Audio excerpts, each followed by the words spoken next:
Hi folks, so as you all know, we'll be making our own wall murals soon, and the aim of today's lesson is to give you a brief look at the history of wall murals.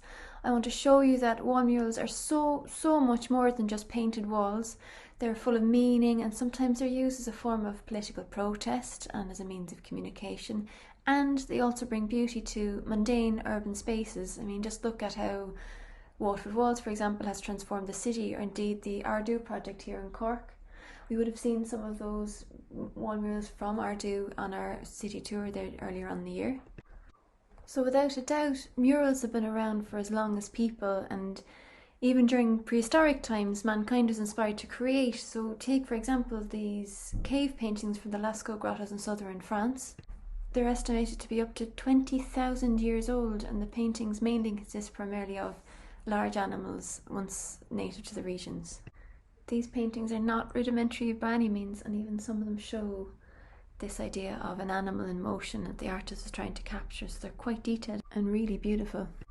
So in terms of political murals, I'm going to look at the Art of Mexican Muralism this week. Next week then we'll look at the East Side Gallery in Berlin and the wall murals of Northern Ireland. Firstly, in terms of the Mexican Revolution, it was a major revolution that included a sequence of armed struggles lasting from around 1910 to 1920, and it transformed Mexican culture and Mexican government. And the reason it came about is that Mexico was ruled by a general called Porfirio Diaz, and he seized power of Mexico from the French, and he became president. And as a ruler, he tended to rule by brute force, and when he seized the country, the people absolutely hated him. Wealthy landowners were given so much wealth that the rural people could barely make a living, and this created a huge divide between the rich and the poor. So the art of muralism flourished during this time, because during Mexican muralism, the murals got a new dimension as a powerful visual communication tool, and they were meant to promote, I guess, the opinion of the regular people, and it transmitted social and political messages towards unity.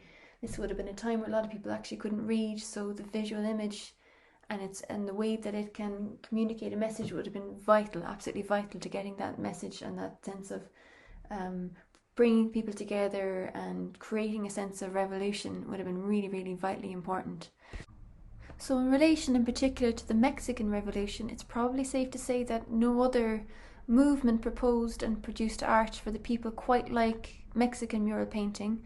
It was so entwined with its nature and tradition, and the three main muralists at the time were called Diego Rivera, José Clemente Orozco, and David Alfaro Siqueiros. Mural painting became the most important form of expression, and often it was a subject of controversy, particularly in the ways that they used symbols to show solidarity and freedom and hope. So next I'm going to show you some examples from each of these three artists. I'm not going to go into them in an awful lot of detail. I'm going to provide some links. If you are curious about any of the art pieces today, I'm going to provide some links on Schoology if you want to look into them in any more detail. So the first one here, this is by Diego Rivera. It's called the Pan-American Unity Mural. It was the largest ever mural created by Diego Rivera, and it stands at 22 by 74 feet. The left-hand side of the mural is dominated by the history of the pre-20th century America, so that's not just United States America, it means all the Americas.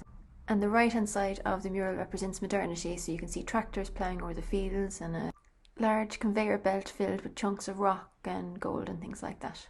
And then in the foreground you can see portraits of inventors, so Henry Ford is there sitting surrounded by models of his creations as well.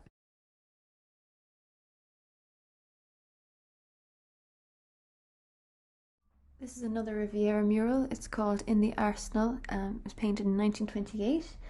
And you might recognise the woman in the centre of the painting with the distinctive eyebrows. Now that's Frida Kahlo, so she was a wonderful painter, an artist in her own right, and she was, I guess, a romantic partner as well as an artistic partner of Rivera throughout his life as well.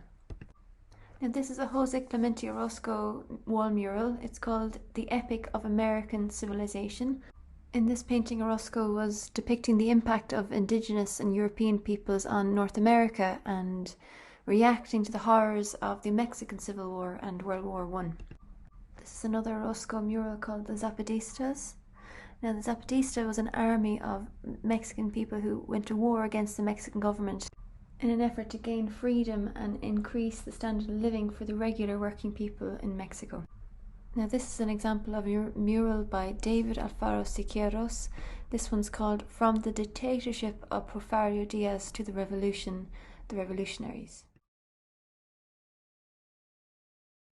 Similar to the other two artists that we've seen today, the focal point of Siqueiros' paintings and murals was usually a feature of social and political subjects, and stylistically Siqueiros was heavily influenced by the visuals of artists like Francisco Goya. So here's two examples of Francisco Goya paintings.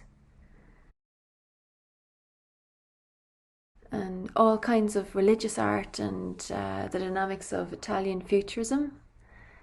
Here's some paintings under that genre here. And by combining the features of all his inspirations, he was able to use, I guess, powerful perspective and these monumental forms and like tense shadows and like a very restrained colour palette when you compare it to Diego Rivera, and yet still Siqueiros manages to maintain that sense of drama that's so integral to these paintings. It should also be noted that in addition to painting, Siqueiros was also a really enthusiastic political activist with a very turbulent personal history full of strikes and protests and jail time and even exile. So he fought for Mexican independence as well. Yes, I mean, it's an incredibly rich history there, and this has only been a very brief overview, but hopefully you've gained something new from it, and it's helped you see how murals can be incredibly powerful and potentially a political tool that can be used to amplify the voices of people who are otherwise maybe not be heard.